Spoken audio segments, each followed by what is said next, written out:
امام حسین خیمے کے اندر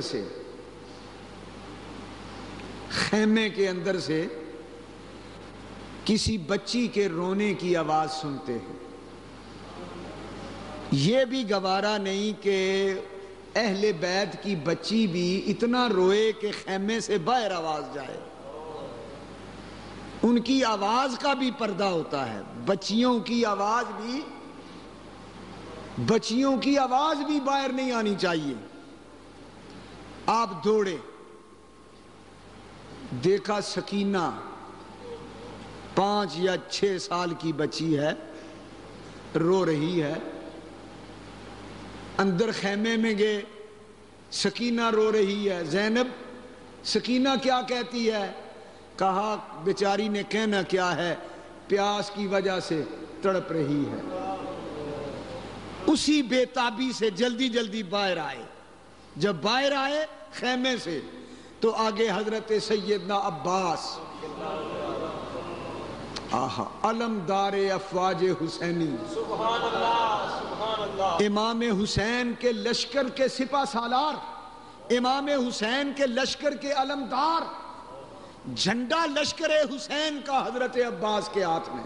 سبحان اللہ. آپ کو صاحب اللواء کہا جاتا ہے، جھنڈے والا. آپ کے کئی لقب ہیں. ابو الفضل، حضرت عباس کو ابو الفضل بھی کہتے ہیں، صاحب اللواء بھی کہتے ہیں، ابو القرابہ بھی کہتے تھے، قمر بنو ہاشم بھی کہتے تھے. قمر بنو ہاشم کہنے کی وجہ یہ تھی کہ آپ بڑے خوبصورت تھے. سبحان اللہ. بنو ہاشم کا چاند کہلاتے تھے، سبحان اللہ. خاندان نبوت کا چاند کہلاتے تھے.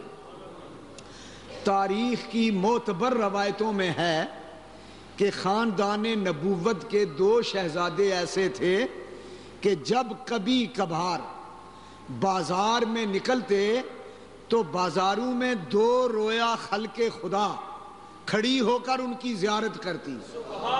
ایک شہزادہ علی اکبر اور ایک شہزادہ عباس رضی اللہ تعالی عنہما. اور جب کبھی یہ دونوں مدینے کے بازار میں نکلتے تو بازار میں اعلان ہو جاتا، کاروبار بند ہو جاتے، لوگ گھروں سے باہر نکل آتے کہ آؤ اکبر کی زیارت کریں، آؤ عباس کی زیارت کریں. شہزادہ علی اکبر کو جب صحابہ کرام کھلے بندو زیارت کرتے تو ان کا چہرہ انور بالکل رسول اللہ کے چہرہ انور کے مشابہ تھا. فرط محبت سے صحابہ کی چیخیں نکل جاتی شہزادہ علی اکبر کو دیکھ کر. اور جب حضرت عباس کو دیکھتے، حسن، جوانی، موٹی موٹی آنکھیں، کشادہ ماتھا، چوڑا سینہ، گھبرو جوان، رخسار چمکتے، تو دیکھ کر لوگ حیرت کی تصویر بن جاتے کہ اس خاندان کا تو ہر بچہ نور معلوم ہوتا. اعلیٰ حضرت فاضل بریلوی رحمت اللہ علیہ یوں ہی نہیں کہا کرتے تھے تیری نسل پاک میں ہے بچہ بچہ نور کا، تو ہے عین نور، تیرا سب گھرانہ نور کا. یہ نور کا گھرانہ تھا. یہ جب بازار میں نکلتے تو لوگ ان کے دیدار کے لیے تڑپا کرتے تھے. اللہ اکبر. قمر بنو ہاشم، حضرت عباس ام البنین کے بطن سے علی المرتضی شیر خدا کے شہزادے ہیں. حضرت سیدنا امام حسین کے بھائی لگتے ہیں. اللہ اکبر. شہزادہ عباس عین اس وقت جب سکینہ کی پیاس اور بے تابی امام حسین سے دیکھی نہ گئی، کبھی خیمے کے اندر جاتے ہیں، کبھی مضطرب بے تاب ہو کر خیمے سے باہر نکلتے ہیں. باہر نکلے تو حضرت عباس کھڑے ہیں، ہاتھ میں جھنڈا ہے، علم ہاتھ میں ہے حسینی فوج کا. کہتے ہیں بھائی جان، جب سے یہ کربلا کا معرکہ لگا ہے صبح سے اس وقت تک میں صرف جھنڈا لیے پھرتا ہوں اور کام ہی کوئی نہیں. اس کے علاوہ کوئی میری ڈیوٹی ہو تو بتاؤ۔ امام حسین کی آنکھ میں پھر آنسو ابھرے، فرمایا ڈیوٹی تمہیں کیا بتاؤں، بچیوں کی پیاس دیکھی نہیں جاتی۔ بس زبان پہ یہ لفظ آئے، بچیوں کی پیاس دیکھی نہیں جاتی، اور سکینہ نے تو مجھے بھی بےتاب کر دیا ہے۔ حضرت عباس بھی آپ دیدہ ہو گئے، کہنے لگے میں پانی لانے کی کوشش کروں؟ میرے امام نے فرمایا دیکھ لو تمہاری مرضی۔ حضرت عباس خیمے میں گئے، سکینہ کو دلاسا دیا، بیٹی خاموش ہو جاؤ، میں تیرا ساقی بن کے چلا ہوں، تیرے لیے پانی لاؤں، ابھی ابھی پانی آتا ہے، غم نہ کرو، ذرا صبر کرو۔ مشکیزہ کندھے پہ ڈالا، تلوار ہاتھ میں لی، گھوڑے پہ سوار ہوئے، گھوڑے کو ایڑی لگائی، گھوڑا چشم زدن میں نہر فرات میں داخل ہو گیا۔ اللہ، 4000 سپاہی یزیدی نہر فرات پہ پہرا دے رہا تھا۔ عمرو ابن سعد نے ان کو مقرر کیا تھا کہ کوئی نہر تک پہنچنے نہ پائے، ایک بوند پانی بھی اہل بیت کے خیموں میں نہ چلا جائے، ایک بوند۔ حاکم کا حکم یہ تھا کہ پانی بشر پئیں، گھوڑے پئیں، اونٹ پئیں، اہل ہنر پئیں، چرند پئیں، پرند پئیں، منع نہ کیجیو، لیکن ایک فاطمہ کے لال کو پانی نہ دیجیو۔ یہ حکم تھا کہ اہل بیت کے خیموں میں پانی کی ایک بوند بھی نہ جائے۔ حضرت عباس نے اللہ کا نام لیا، نعرہ لگایا، گھوڑا دوڑایا، لشکر یزید تتر بتر ہو گیا، بھاگ گیا۔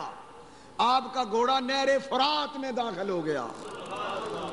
سیدنا امام حسین رضی اللہ تعالیٰ عنہ نے جب دیکھا تو آواز دی خیمے کی طرف، سکینہ صبر کرو، تمہارا چچا نہر فرات پہ قابض ہو گیا ہے۔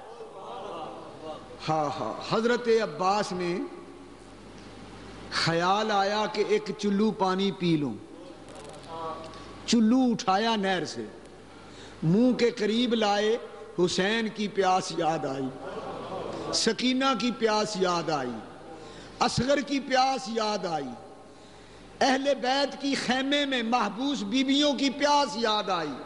پھر اپنی جوانی پہ افسوس آیا کہ وہ بچے اور بچیاں پانی نہ پئیں اور میں پہلے پی جاؤں۔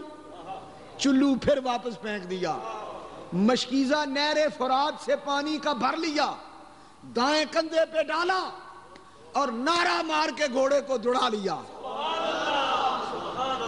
اب عمرو ابن سعد کے لشکر میں شور مچ گیا، عمرو ابن سعد گھبرا گیا، لشکر کو کہتا ہے اگر یہ مشکیزہ خیموں تک چلا گیا تم سارے قتل کر دیے جاؤ گے، تم میں سے ایک بچہ بھی بچ کے واپس کوفے نہیں جائے گا، حملہ کر دو۔ سارا لشکر یزید اکیلے حضرت عباس پہ حملہ کر دیتا ہے۔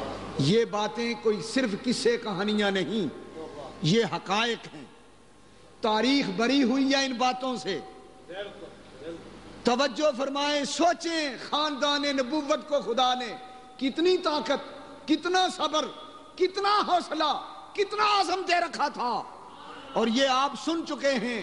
لشکر یزید کی تعداد 18,000 سے لے کر 80,000 تک بتائی گئی ہے۔ اگر سب سے کم روایت 18,000 لشکر بھی لے لیں، 18,000 لشکر، اس کے پاس اتنی ہی تلواریں، اتنے ہی نیزے، اتنے ہی بھالے، اتنی ہی ڈھالیں، اتنے ہی گھوڑے، اتنا ہی سامان جنگ، اور اکیلے حضرت عباس پہ حملہ ہے۔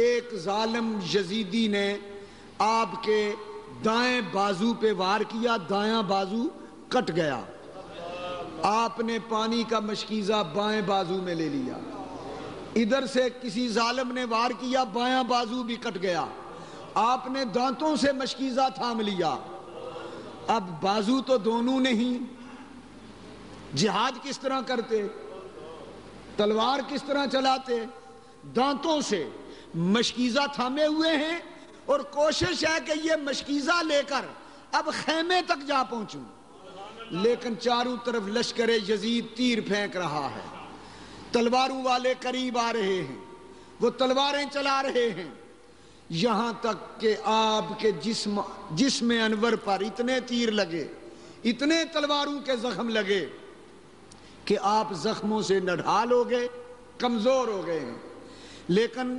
مشکیزہ دانتوں میں پکڑا ہوا ہے کہ ظالموں نے آواز دی کہ مشکیزے کو تیر مارے جائیں۔ پھر مشکیزے کی جانب جب تیر پھینکے گئے تو مشکیزہ پھٹ گیا، پانی بہہ گیا، کربلا کی ریت نے پانی پیا، خیمے کے قریب پہنچے تو تھے، گھوڑے سے فرش زمین پر آ گئے اور آخری آواز دی ادرکنی یا اخا حسین۔